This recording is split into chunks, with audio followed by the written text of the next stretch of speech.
All right. So, welcome everyone. This is Michael Sliwinski, the founder and CEO of Nozbe. We'll talk about working remotely, working from home with Augusto Pinaud. Hello, Augusto. How are you, sir? Good morning. Hi. So, Augusto is a longtime friend, a longtime productivity enthusiast, getting things done, master, and all of that, and also my how do you say it? Yeah. The co-author My may be the word you are looking for. No, I was a partner in crime. Oh, partner in crime. I like that one a lot more. Yeah, so my partner in crime in the book iPad Only, which we wrote many years ago because we both love the iPads and working on the iPads, right? Yeah, we were crazy at that time, and apparently the iPad now it's a computer. Imagine that. Yeah, yeah. Like we were the visionaries, man. We were the visionaries. we were, we were the visionaries. We went to all the things before having an iPad and working all day in the iPad was something easy and sexy. Exactly. And now you can get the iPad Only book in your bookstore in Amazon, and also you can get the iPad Only book for free at iPadOnly.com. Exactly. So even though I invited you here and I would love to talk to you about all the things iPad, but we're here to work about working from home. Augusto, you've been, as far as I remember, you've been a salesperson traveling like a lot, like George Clooney in Up in the Air at some point in your career. And then later you've been working remotely. Like how was your career? Well, I've been working remotely or partially remotely since 2004. So it's been a long, long, long way that things are happening. And what is changing is what I do remotely. But the remote thing has been, since 2004 or so. So no printing. There you go. So this is enjoyment. This is enjoyment of a live call when you work from home. And now the reason of this is, with all this coronavirus thing and COVID-19, families are working at home. You have your setup, and people is used to, let's print in the thing. So they are coming to print, and I'm like, no printing right now. That we may have the enjoy sound of a delicious printer on the background as all this is happening. Because, well, that's happened at working at home. But that's part of, as much as you don't want these things to happen live, that is the reality of working at home, especially with the change of conditions. Yes, I started working at home around 2004, between being remotely and working from home. And as we were discussing, and what part of what initiated this idea was how that changed with all this happened. You have been working at home ever, but since when do you start working technically? 10 years ago, 15 years ago? Yeah, almost 20 years ago right now. 20 years ago. Yeah, because even in You're college, that like old. Yeah, even in college, I was working from home for as a consultant when I was finishing my degree, and then later, so in college actually was the only situation where I had some internships where I had to actually go somewhere to an office or something. But after I graduated, I didn't have to go to any office anymore. But that's the thing. We are used to this. But what we discussed yesterday, preparing for this call today, was the fact that lots of people are right now caught off guard. They have to adjust. And you were telling me that you recognize like a few types of people who landed at home. Can you elaborate on that? Because it was a good example. Yeah, I've been arguing that there is right now three kind of people that are caught on this. The people like you, like I, who has been working at home or working mostly at home for a while now. And we have an advantage. We have been playing playing with the tools, playing with the things. Yeah. We have made a lot of mistakes. You were one who documented and has been documented for many years the changes on your home office and on your blog and all that. And all those things you learn, and we have had time to learn, time to make the mistakes, on all this. Then you have the second group of people who are the group of people who has been working on an office, love to work on an office, and are used to work in the office and the tools on the office. And now they're at home really with substandard tools, okay? And Yeah. not because the tools they have are bad, it's just because they're used to work 2 monitors in an office, in a chair, and now they are on their dining room or the kitchen table, without all this, Yeah, with a small laptop and a small screen, and they're like, what is this, right? Right. We were ordering last week an external monitor for my wife exactly for that reason. She's been working on the office. She never need a laptop, anything to work at home, because if she was doing something at home was minor, didn't require. Now that is a day-to-day consistently, she's been struggling with that. So we got a second monitor for her. But out of that group, there is a lot of that people who are missing their office, who are struggling, who the dynamics, the wake up, the dressed up, the get to the office, the fancier, all these things. And some of these people are really, really struggling with what is happening. And I've been advising people, don't break your routine.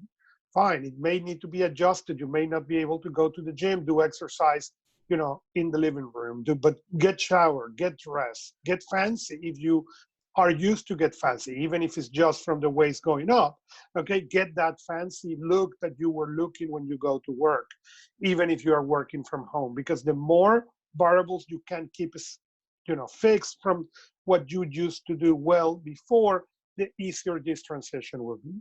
There is this viral photo of this guy holding on to the shower, in the bathroom, like he's holding on to this rail in a tram, like hold on to your routines, right? So, but hold on to your routines. Hold on. If you do that, hey, spend the 10 minutes in, because what happened with a lot of people now, they're waking up and getting to the computer, and they had now that before 15, 20, 30 minutes before to get ready to read the newspaper, all these yeah. things that now they don't have. So look what your routine was. And I understand routines are challenging because they're invisible, but find what it was and try to replicate it to the best of your possibilities.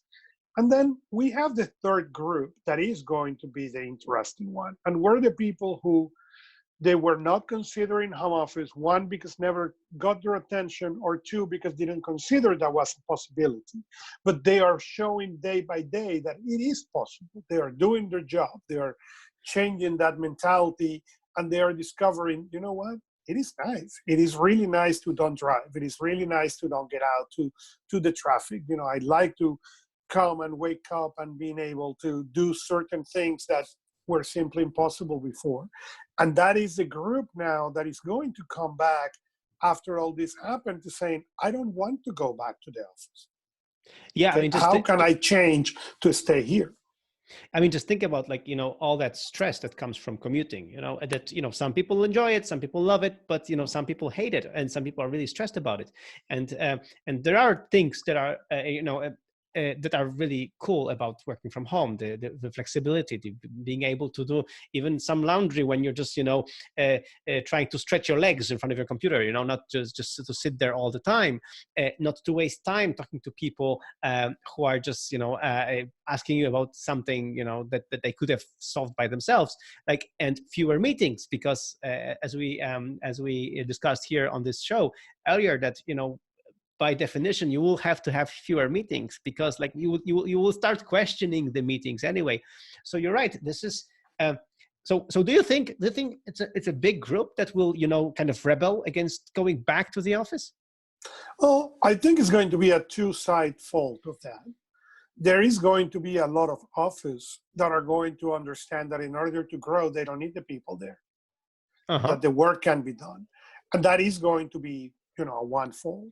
The people, the companies and the corporations who said, you know what, this crazy idea that this Michael Sliwinski has been talking about not office for so many years, it may not be that crazy. Right.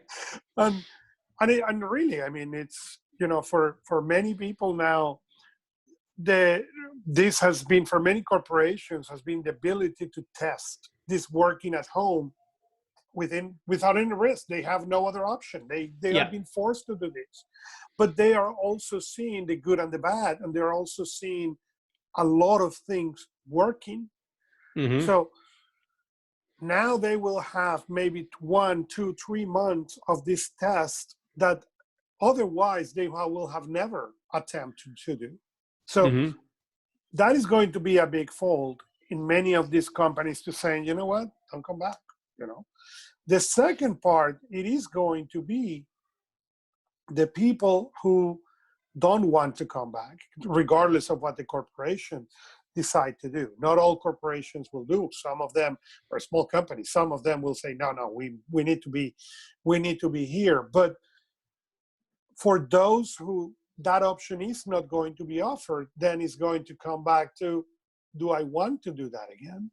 Mm-hmm. Okay. Or we are going to come back to your boss and said, well, we need to figure it out at 3 and by 2, I come 3 days, stay home 2, or 2 by 3, or what are you going to give me? Because the problem is, for the personal productivity world, what is going to come in the next months is a surge of people looking how they can do better. Because one of the beauties of working at home versus on the office is now you work based on results. Yeah, exactly. And that's the thing. So when you are in the office, you can demonstrate that you work because you show up, you are loud, you ask questions, you have coffees with everyone. So you can really show off that you're there. But the moment you're at home, you're all forgotten. So in order to actually people remember you that you're there, you have to demonstrate something with results, with really certain achievables, like they call them, like something Right. that you really demonstrate that you just did instead of you just talked about it. Yep. That is exactly what it's going to be. So, but that also, again, it's going to bring a dual fold. It's going to bring, for some companies, small and large, to change how are those metrics are. Because many, you go now mid-size to large, those metrics are going to change now. Because people are looking that, well, we have not been able to measure based on a regular thing, but the job is getting done, and it's getting done better in many cases. People will discover creativity again. That's one of my hopes, at least, that we are going to find ways to solve problems that up to all this were not even a possibility on the table. Yeah, and also the whole thing about delivering stuff, like I'm hoping, of course, on my end, that people will start using asynchronous communication. So communication that they don't have to be there to respond instantly and come up with a brilliant thought instantly. They will be able to work on something and deliver it, and they'll be measured by, let's say, tasks in Nozbe Teams. Like they will see like, okay, this person has so many tasks. We can see exactly what they have on their plate. We can see how much how much they've done, how much they achieved. But the thing is that not only that we launched Nozbe Teams, I've had a discussion with a business owner and who hasn't worked like this yet. And one of his first concerns was, okay, do I get the stats there? I need the statistics of how many people are like how many tasks people are doing. I'm like, man, like this is not like, we will do some reports and stuff like later. For us, the key of Nozbe Teams is to communicate through tasks to really get stuff done. And we are not about just measuring like how many tasks you've done. Like, out of 200 tasks, have you done 180 or 170? What's your KPI on the tasks? Like this is not the key. The key is to be able to communicate now that you're in a different environment, like completely geographically dispersed, and this is the main problem that Nozbe Teams is solving, and not it's solving the idea that you can control people, how many things they've done, and then you can really see their stats. And that is a massive change of thinking for many people. It is for the people who of that first group we were referring before. Yeah, they learned, when they came to move and work home, how to show that, how I'm going to show what I'm doing, because I can mark 200 tasks or 500 for that matter, and nobody on the other side can see that. So how can I change that? How can I show results in a different way? How can I get the real metrics of what I'm doing in here and translate that to the metrics that the company's using? And that is going to be really, really interesting from both sides. Really, really interesting from the side of the corporation, as well as for the size of these people who like to work from home, don't like to work from home and are dying to go back, or for the people that now are discovering, you know what, this is not terrible. This is, I can get a lot more work done. And, I can get better work done. Because sometimes it's not about if you can or not get work. You and I have been fans of Jason Fried of 37 Signals for a year.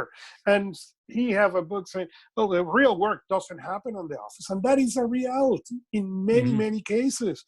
I know many, many clients and people I have coached who they work, 8 to 5, and then at 5 or before 8, go to the coffee shop to really do that thinking work, do that deep work, the thinking, the process, the things that are going to really make a difference. Now, you have the ability to integrate that into the real thing. That's one of the beautiful things of working at home. You can really say, you know what, I'm going to block my calendar 8 to 9 and now use that to think and get that silence and that space and being able to pull the resources so you can actually get that done. Yeah, and another thing that people will learn, like with this, is the fact that, some stuff can wait. Like if somebody asks me for something, they can wait for the response. Like it's okay, right? Because I have to finish my thought. I have to finish what I'm working on right now. And it's easier right now to say no because you're like, they are not literally like, punching you in the shoulder. They are somewhere else. So like you can really like just put your phone away, just work on a document, work on a proposal, work on something. And then you see, oh, there was a task, or there was a comment like, an hour ago. Okay, I'm going to reply to it right now because I've just finished what I was doing. So hopefully with this experiment, experiment that was, forced upon us. Experiment sounds a lot more nicer than exactly right, than a pandemic. So with all that, hopefully they will learn also that you don't have to reply right away. It's okay. Like most of the, and that's another thing. Most of the stuff that we do doesn't depend on ASAP, on just give me the answer now. And especially that people will see that if you give me an answer a bit later, you're going to get a better answer because you'll let me think about it. You won't, just, nudge me and ask me for a brilliant thought or a brilliant idea right now. You will let me, not sleep on it, but at least, have a thought about it, just think about it, contemplate, and then give you a better response. Yeah. So I believe that all this, or a lot of this, will come in and bring a lot of positive change. Because as much as even the people who are the corporations who are going to bring back the people to the offices, and the people who have not experienced really to working at home, now they're going to discover that creating that work-life balance, it's going to be possible. You know what? I can now go and, if I need to, work from home without feeling guilty. One, as a coach, it is interesting when I talk to clients who feel guilty for the fact that they are going to take time to work from home, to take care of important things that are important for them. But they have that guilt that, well, what the people are going to say or think. This has been proved that, no, you can do the work even if you don't touch the office. And I think that is going to be great for a lot of people who have decided to don't take a vacation anymore, who don't take time off to even self-care, who wait until their body shut down to take that time, instead of looking and said to their bosses, you know what, I need to work home next Friday because I really need to decompress. And that is going to start allowing people to look at different tools. And additionally, I think is going to start making people question the tools they use. You know, Mm-hmm. breaking this out of the comfort zone, okay, and living in the little screen. Not everybody will have the two screens. Some people will rediscover how to get back to one screen or split it in two and try to get your head really, really close to see that 13 inches thin. Great. Or discover, wow, why my friend can now do that thing on their Windows machine and my Windows 7 doesn't work. Well, it's time to upgrade. So it's going to bring back, I hope, a lot more of resourcefulness from people, a different way to solve from the little problems to the most larger. You know, you were talking about delivery. Well, delivery is a big issue right now.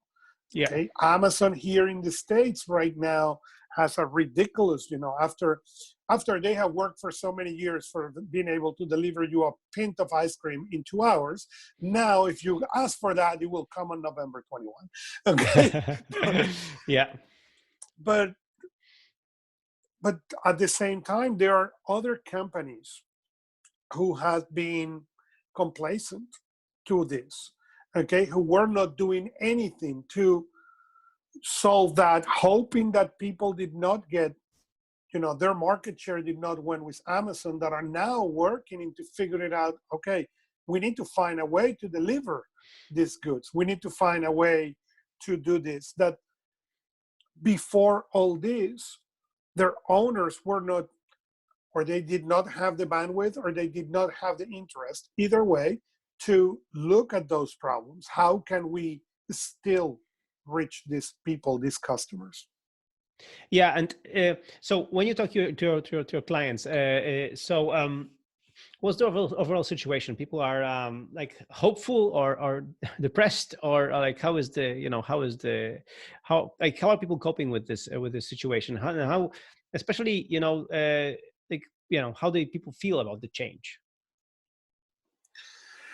Well, I think that Aside from health issues and being worried to be sick and all that stuff, but right, right. Well, I think there is, we go back to the three groups of people. Okay, for the people who has worked at home for many years, it is a big change. Things like what happened at the beginning of the call. Okay, hey, all the tools are here in my office. This is where work happens. Okay, all the tools are there in your office. Okay, if the kids want to print, your kids want to print right now. Okay, the printer will start. Okay, that's where everything is being. It's fine, but mhm. at the same time, you or me or many other people who've been working from home are used to this quietness, this silence, that Yeah, now, okay, has been changed from people loud, kids coming into the office with and without important things, okay? I yeah. mean, sorry, Roblox is not considered important in my world, okay? But Well, it's considered important in their world. Like, no, my no, daughter is just talking about Roblox all the time. yeah, it is important in their world, but it's not important in ours. So, and going back to, for us to teach them what is important and where we are going to make that line. Because the problem is you have two ways to react to that. Way number one is you close the door and say, until 6 p.m., the answer is no. That's a way to do it. The other way is you go and say, okay, let's define what is important. Let's define what is worth. Let's set a time on which we can meet in the kitchen and you can talk to me about Roblox. Okay. Yeah, so what we did, so a few tips. Let's finish it up like with a few tips Yeah. for working from home right now with kids, with a family, with with people who are not here usually in the normal time. So in my case, for example, the problem was with kids' time with the iPads, because of course when kids don't know what to do, they default to the easiest thing, the screen and Roblox and all that stuff. So apart from setting up screen time for them not to play Roblox all the time, another thing was that what they have they have some things unlimited on the iPad, like messaging, recording videos and all that stuff. So they would still do this. So what we did today, actually, we set up a box for the iPads, and on the box it clearly states between which times the iPad is allowed for FaceTime, for talking to friends, for talking to the class. And then, after that time, the iPad goes into the box. So this way, the people are like, the kids are not tempted to, to carry the iPad around, because otherwise the iPad was everywhere, and it was very quickly, it was very easy to quickly pick it up. Now it goes into the box. So let's see how long we can, hold it like this. But the cool thing is, once you do that, once you, limit their time on the iPad, then they come up with ideas. Let's play Lego. Today, after this call, we're going to have a movie night. And they're like, it was their idea. We're going to have a movie night. There would be no idea about movie night if they had an iPad with them. So that's correct. So this way we can, we can settle this. And of course, in my case, the signs work pretty well. On my home office, I have in front of my door, I have a light bulb, which I have installed. When it's on, it means I'm recording something. So don't even try to get in. But if when it's off, they come in directly. So again, we need patience to teach them this, to teach them, as you said, boundaries, hours where the iPad is meant to be used, hours where the dad is working, all that stuff. So we have to be very flexible. But I totally agree with you that it helps, it helps to talk to, I mean, by talking to our kids about it, by setting these boundaries, by being persistent, by being patient, we will figure this out. Well, it is, it is your kids, and it is your husband and your wife and your significant other too, because, they may or may not have the technical skills that you have. They may or may not know how to solve, problems that may sound basic to you on their tools, and they have nobody else to resource. And, as much as if you are the person who choose to work from home, that was your call, not theirs. So being patient and trying to keep, the communication open on, hey, what tools do you need? Okay. Mm-hmm. What can we make this better? What can we make it work, or don't work? And, this morning, my daughter was, having issues with the classrooms, and nothing major, but we went and then installed, she used for school a Chromebook, and well, she need to get into the Zoom, but then she need to work into the Chromebook. Yeah, I understand. That sounds basic when you have worked all your life, but at 18 or 11, that's not basic. Okay, you don't know yet how to put multiple windows on the screen. Okay, Chromebooks are not always friendly to do that. So getting all her school stuff on the iPad, that is the tool she works, that is a tool she enjoys. Okay, I even text you early, proud father moment. Okay, my daughter thinks that Google stuff works better on the iPad than the Chromebook. Okay, great, another iPad only. But at the same time, have patience to help them through those transitions, because they may not have the tools, the knowledge. They may be stressed out and don't have the ability to disconnect so they can think how they solve that kind of problems, And the more that happens, the more this thing is going to ease into a daily, more peaceful work. Let people know, hey, I'm recording. If you don't have a bulb, put one or put a sign or something, so people know that you are doing this thing, so they know that where the boundaries are. And again, go patient. We with our kids, the games are blocked to up to a certain hour. Okay, and then they have a certain amount of time that they can play. But the school thing is open all day.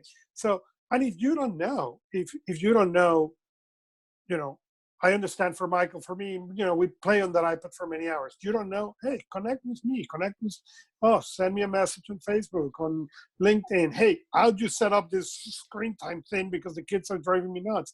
Put it there. I'm more than happy to record the video, give you directly to where that is. More than anything ever, this is the time where we need to go back into those basic things. Okay, what are those basic things? Because the productivity as we understood it changed. Yeah. People who, like you, like me, who choose to work at home, we made that change consciously.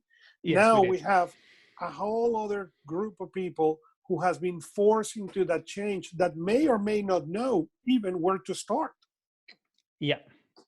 Yeah, and that's why I also I always say that to managers, to people who managers of people who went to work from home right now, to be more understanding, to let people set up, let people help people set up, assist them with setting them up. It's the same thing we discussed yesterday privately about trying to help the teachers also to deal with technology, because suddenly the teachers like have to do some video conferencing, and they're like, what do I do? Like, how do I set up a link or whatever? So all, like, what is Zoom, all that stuff. So it's very difficult, but I think in this trying times we are more willing than everyone to help, and we do the same, the part that we do here at Nozbe, that we publish these videos, we talk to some smart people and record it and publish it. So yeah, it's but as you said, it's cool that we can understand that something that for us is just super straightforward is like ABC. For some people it's really a problem. It's really something that they have to understand, that they have to click several times, that they have to just cope with. After that, they're smart, they'll figure it out, but you have to give them like some credit. You need to, my son is 7, and a lot of the homework I try to give them the iPad and the Apple Pencil, do it all there, digital. Again, he looked at me like, I cannot write neatly if I use the Apple Pencil. Okay, fine, we will print it all so you can use. But again, you need to, as much as, try to have that patience to understand what may work for you, it doesn't work for the other ones. Okay, it's what it is. So if that is what it is, then try to have the patient breathe 2 or 3 times, and then try to help them get in the way they will understand, that will be comfortable, and let them go little by little, into all that it is. Yeah. So let's see if we have some questions. We have Isabel Pinaud saying hi to you. Oh, that's good. Yeah. So great. So before we wrap up, I want to show something. Let me see. Yeah. Okay. This is so I'm showing the cover of our book, iPad Only. It was published, man. It was published 2013. 2013, 7 years ago, man. I told you we need to work into that, and we are working into that. There is a project in the background that we are not going to discuss today that is going to come and bring more iPad Only to people. Yeah, and that's why, for example, I insist with Nozbe Teams. I insisted that we do an iPad version from the get-go. I wanted to have the iPad version from the get-go. Our iOS version is really pretty neat, and that's another thing. That's another whole conversation about the mobile devices, about this fact that people can with this transition can discover mobile devices like iPads that they're pretty good for getting some work done. And what we always argued, that because of the limited space and the way the iOS apps work, they're a more focused device. So this way you can work in a more focused way. So yeah, it's a whole different discussion, but for now, let's stop here. Augusto, thank you so much. Thanks for joining me today. Let's hope. Thank you for having me. It was really fun. Yeah, let's hope people discover working from home, settle in, and let's hope that some people, like many people and many companies, will see this as a good change, as something that they have been afraid of, but it's not that bad as they thought. It is not. And for the people, again, reach out, because what for you may seem, I don't know how to do, and I really have no bandwidth, no interest, or no time to figure it out. For other people, it's something that we already figured it out. So we will be more than happy to try to help you and give you those answers. Exactly. So, reach out to us, and on Nozbe blog, we'll be publishing all these videos. We'll be publishing all these resources, and we have a new website coming up, like a new site just for remote work, for resources for remote work, for working from home, all the aspects of it. Like, we want to help as much as we can, because, as I said, we've been doing this for years. So for us, it's we can help as much as we can. So thank you so much, Augusto. Thank you.